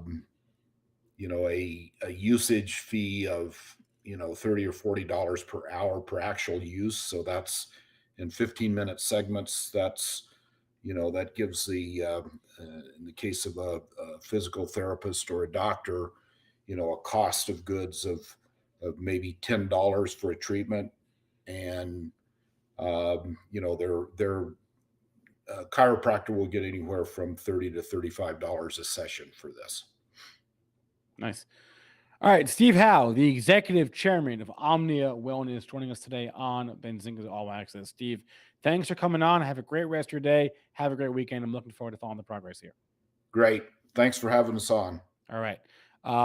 So it is time for our last guest of the day. Before I bring them on, though, I want to talk a second about the thing behind the thing. All right. The thing behind the thing is a concept that our CEO, Jason Raznick, talks about all the time, right? If you see something, what is the thing behind that something? And is that thing behind that something investable? I've taken this to heart. I love to think about the thing behind the thing. Things that I see in my daily life. What went into that? What went into that? Has it ever crossed your mind what goes into emergency response, emergency medical services, right? Like there's medical supplies, obviously, but there's software, there's technology. That's what this next company does, Genasys.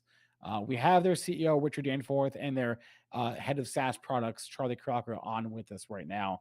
I'm going to bring them on, and we're going to talk about the thing behind the thing, specifically for EMS. So, guys, welcome to All Access. Thank you for having us. Great to see you, Spencer. Yeah. All right. Is that a fair assessment? What I just said, the thing behind the thing, that's what you are for EMS. Explain to us what Genasys does.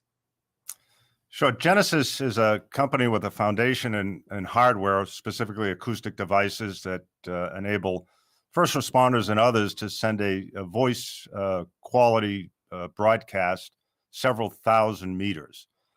On top of that, we have several software products that can keep people informed and safe during and after an emergency situation. So the thing behind the thing that we're talking about here is if you get an alert on your phone during an emergency, what's the software or the system that actually is sending that information? If the EMS folks are planning on how they're going to implement or do an evacuation, that planning is happening on our software, for example. So is the business essentially just selling this software to whom? Municipalities? Whom exactly? We actually sell the software from countries, full countries, states, cities, municipalities, and enterprise. Oh, tell us more about tell me more about the enterprise.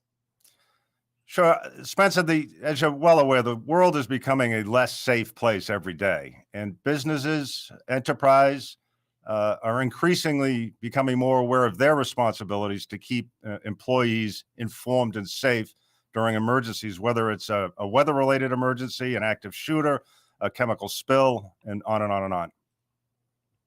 That makes sense. So, how long have you been around? Tell us more. Tell us a little bit about the runway here. Genasys has been around a long time, incorporated back in the 1980s, but in the current form of our company, it invented the acoustic devices that I mentioned earlier back in the early 2000s. And that business is a foundation of Genasys today. It's been growing at a 20+% CAGR. It throws off about a 50% gross margin and over $20 million in operating cash over the last 3 years. What we're in the process, what we're doing now, and Charlie can speak to this as well, on top of that foundation, we are developing software solutions to provide emergency information to citizens and employees of companies. Yeah, so there's a variety of channels now. So we've got mass notification systems. We've got the ability to make the decision for the public responder, and then have that go out through a variety of alert channels. And one of the key things and what's really unique about the company is that we have the hardware and the software side, and they're intimately integrated. So you can imagine during many of these wildfires or other types of events, you lose wireless, you lose electricity, you may lose your cell coverage. How do you get the message out to people during those kinds of conditions? And so being able to have the speakers as well as the information coming from the alert systems and have those satellite enabled is mission critical. So what we're seeing, what I'm playing in the background now is I guess a video that kind of shows this in action. Can you give like a more specific, recent, practical example? Sure. There's several communities, particularly here in California, that have these integrated systems that at the heart is a cloud-based command and control, Genasys command and control system that on one end can take digital sensor data, be it tsunami warnings, lightning detectors, fire detectors, things like that, geospecifically display that information to an emergency manager, and then allow that emergency manager to select one of many communication channels, such as TV, radio, digital signage, social media, and or acoustic arrays. As Charlie mentioned, the acoustic piece of it, that is powered by solar. The communication channel is by satellite. So when the power grid goes down and the internet goes down and the comms channels all go down, the acoustic devices can still work and deliver voice quality emergency messages. That was going to be my question, is like, well, what is this relying on? Because when a disaster strikes, all bets are off. But solar seems pretty reliable. So Yeah. I'm going to get... Well, solar and battery backup, right? Right. You just making sure that's available. Yeah. And then usually during the initial part of an attack, when something is happening, you need that infrastructure there. Once you get into the long tail of an incident, a lot of other infrastructure can be brought in. It's just not going to be there when you need to get people out of harm's way really very quickly. I'm sorry. Spencer, Yeah, go ahead. Spencer, the big change is the emphasis on software from Genasys. We have significant internal investment going on to develop software. We've done acquisition to improve our positions in the SaaS-related world of emergency notification. A couple of things you've said already that I want to double click on. You said 20% CAGR. How is that's consistent, and how long is that? The last 3 years? It's been above 20% on a revenue basis for the last 5 years. In fact, the last 3 years were record revenues for us. Now, I will say, Spencer, that's largely or almost entirely driven on hardware. If we look the next 3 to 5 years, we will see a significant mix, whereas we expect the hardware to continue to grow, to continue to throw off cash and great gross margins. We have a very small percent of SaaS-related revenue today. And to get to $30 to $50 million of SaaS revenue is what we're targeting on top of the hardware. And when we say SaaS, we mean recurring. Right. Right. And when I think software, I also think maybe more upfront R&D costs, but fewer ongoing costs to maintain that. That's correct. Yeah. The investment in development and sales and marketing has significantly upticked for us in this fiscal year.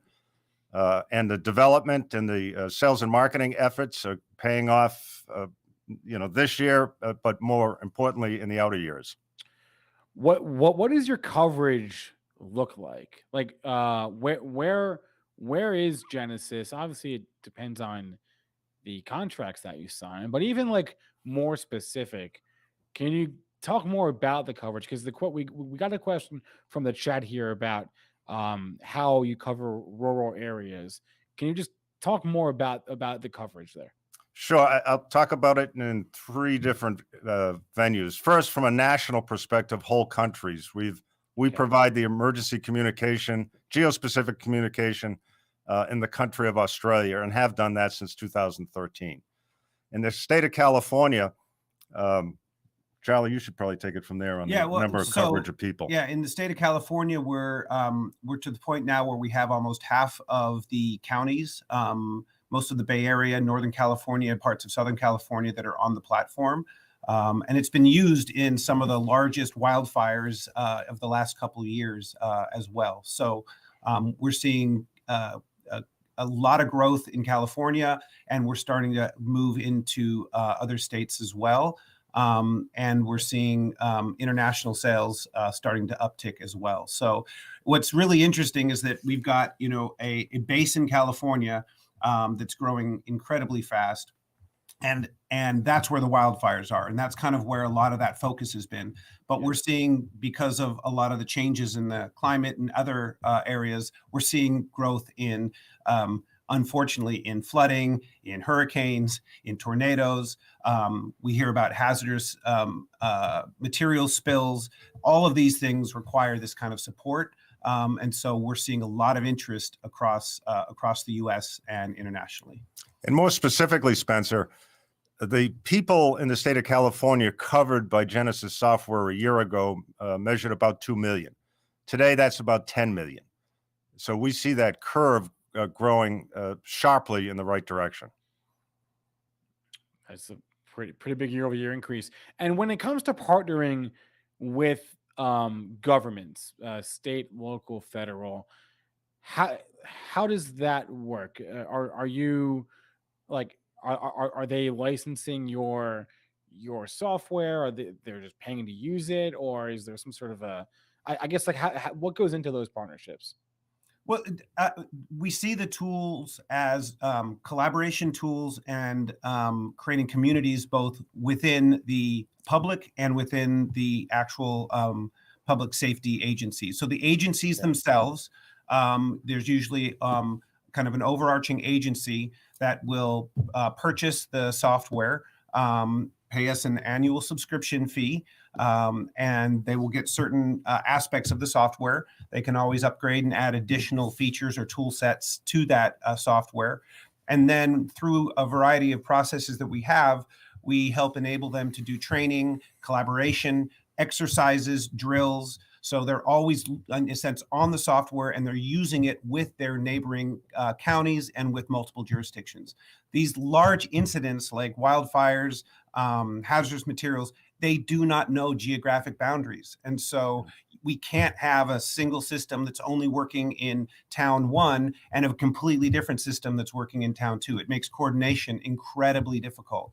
So we're driving a lot of this network effect. And so as you get more people onto the platform, like we see in California, the momentum, the ball starts rolling, the flywheel starts moving. So we have a really strong network effect each time we add a new customer. That's an interesting idea too, because I would imagine different state, local, federal, different governments, municipalities have different needs, but you can't be building custom tools for everybody, or maybe you can. I don't know. Am I on the right track there? Or because like what you just said, you really can't make a white label for everyone. You can't make it custom for everyone because it defeats the purpose. It's true. And in a case of these emergencies, be it wildfire or other, time is the most critical factor. Right. And if you can, with the Genasys software, can reduce the time to get an evacuation order and actually execute an evacuation by hours, and that will save people's lives. Another question from our chat here. Do you own your own satellite, or do you partner? Because I would imagine you need some satellite coverage here. So how does that fit in? We use commercially available constellations. Okay. Ron from our chat says he thinks Ventura, California is using it. I don't know if you can speak to that, but Ron, that's right. That's awesome if you're from Ventura and you're using it. So outside of general, how would I say this, demographics that are obviously pointing in your company's favor here, what are the other growth drivers? The growth drivers that we have are all of our software products. As I mentioned, the hardware has driven the growth you see on that chart in front of you. Right. But if you look to the 3 to 5 years out, you see a significant mix of recurring revenue from our software tools. This year is a big year, as I said. Next year will continue, but we expect significant growth in our recurring revenue, which will have a significant impact on the valuation of Genasys. And here's another one from the chat. Has the system ever been used in an emergency? So interesting to look at that. Yes, many of the products that we have were born from actually working with public safety professionals, so fire chiefs and sheriffs, and actually being on these events. So I personally have been in the tent for the Glass Fire, the CZU Complex Fire. This season we were at the Dixie Fire. So literally on site with the 6,000 firefighters, sleeping in a tent and working with folks on understanding how best to support them. So the Dixie Fire will almost reach to 1 million acres. It crossed 5 counties in Northern California. And through the use of our software, they were able to have a single view of the entire evacuation across all 5 counties. That was used by the public safety professionals at the incident. It was also used by the community. Every message that was sent out by the local agencies included a link to our software so that the public could get access to a common operating picture and know what to do, where to go. So what was mission critical is that the decisions as they were made by the agencies, were immediately transparent to the public. And that shortened the time frame it took for people to get out of harm's way. Further, Spencer, not too many weeks ago, there was that volcano in the South Pacific that created the fear of a tsunami. The Genasys software was used up and down the coast of California and throughout the country of Australia, as an example. Further, we don't want to lose sight of enterprise. This past year, we won a large automobile manufacturer in North America. They have 25 sites in 11 states and 2 countries, Canada and the United States. They use the system every single day, whether it's medical emergencies or concerns on people's safety. They use it every single day.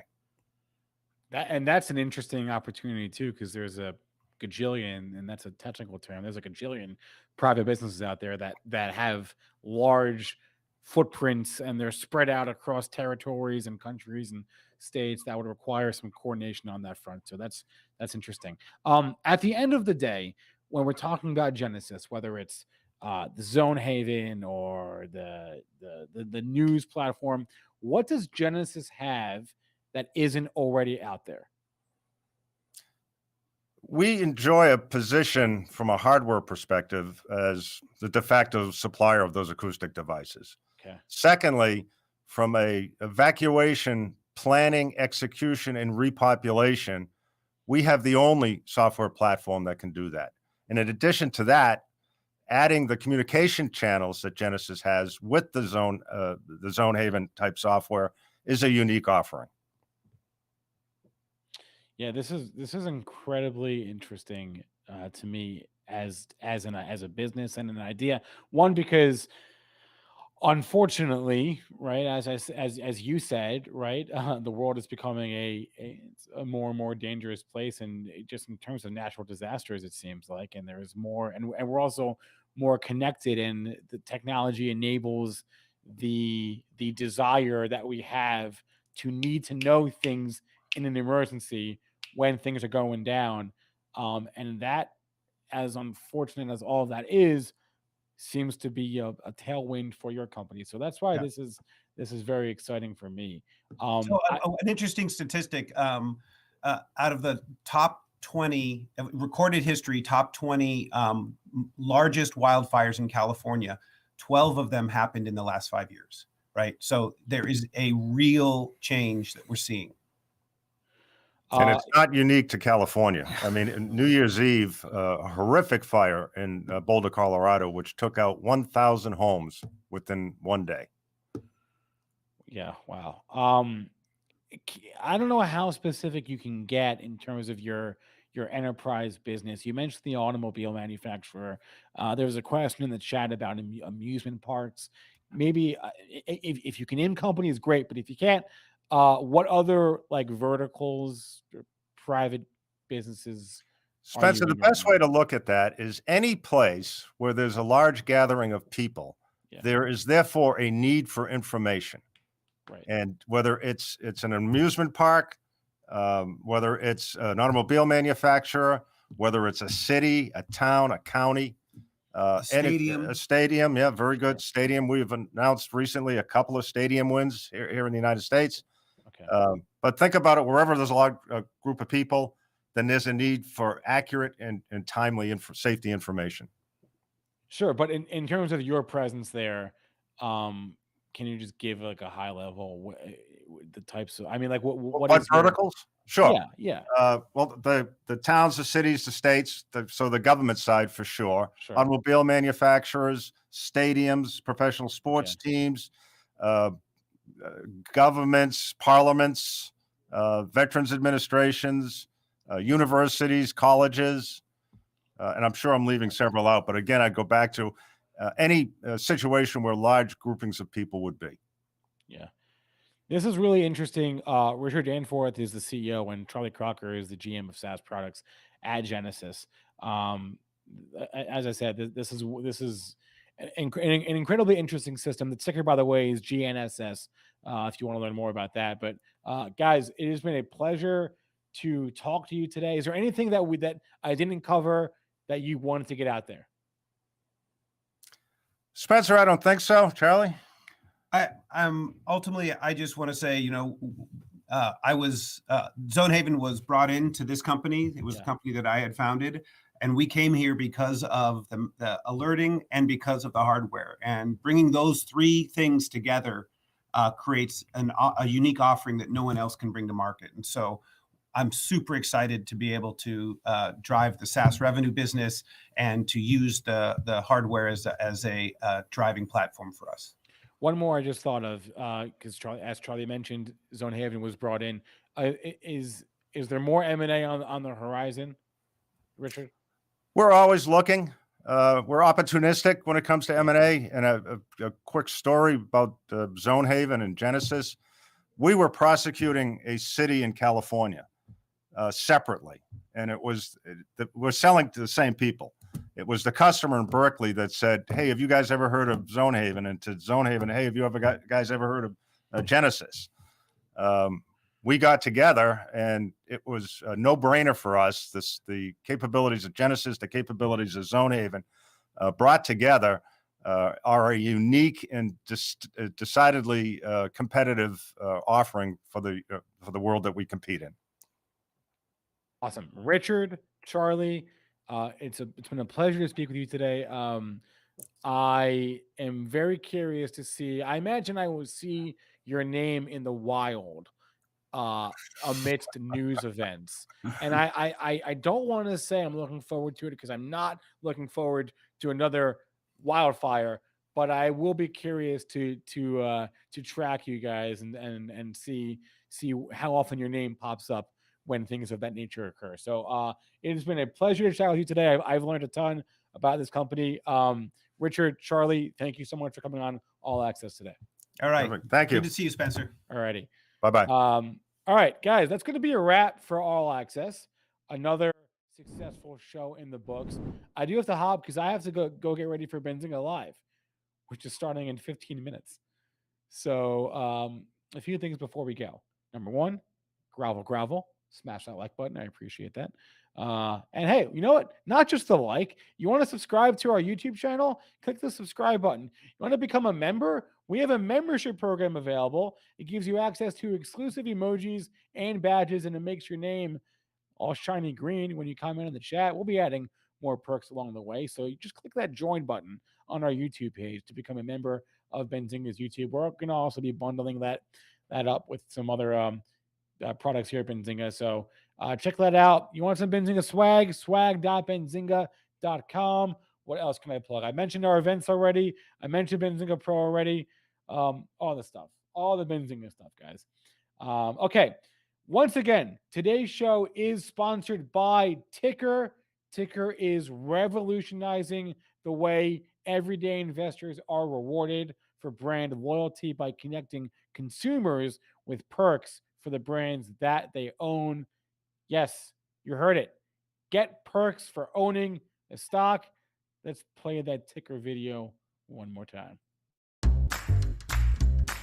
What is Ticker? That's right, Ticker with two I's, just like you. Because it's for you, for investing, for stock perks, for connecting you to public companies who reward you. As a shareholder, as a brand lover. That's why people can't stop tickering. Ticker, where investors discover shareholder perks and consumers become investors in the brands they love. Ticker. Start tickering. All right, click the link that's on the screen. Well, you can't click it, but copy and paste the link that's on the screen. Ticker.com/Benzinga. Ticker with two I's. TIICKER.com/Benzinga. Sign up for an account. Connect your brokerage. When you're in that account confirmation process, there's a little box that says, "Are you from Benzinga?" You say, "Yes, I'm from Benzinga." Then they will send you a $20 Amazon gift card after 30 days. Check it out. Ticker.com/Benzinga. Thanks to today's guests and companies. Thanks to Richard and Charlie from Genasys. Thanks to Steve from Omnia. And thanks to David from VersaBank. Thanks to all of you from our chat. As a reminder, this show is a paid show. All the companies that were here today paid Benzinga to be here. Also, all the information from this show is meant to be used as informational purposes and not for investing or trading advice. Thanks to our guest. Thanks to all of you. Thanks to our viewers. I'm going to end the stream now. It'll redirect to Benzinga Live, which starts in about 12 minutes. So stay tuned for that. And I will see you guys over there. That's it.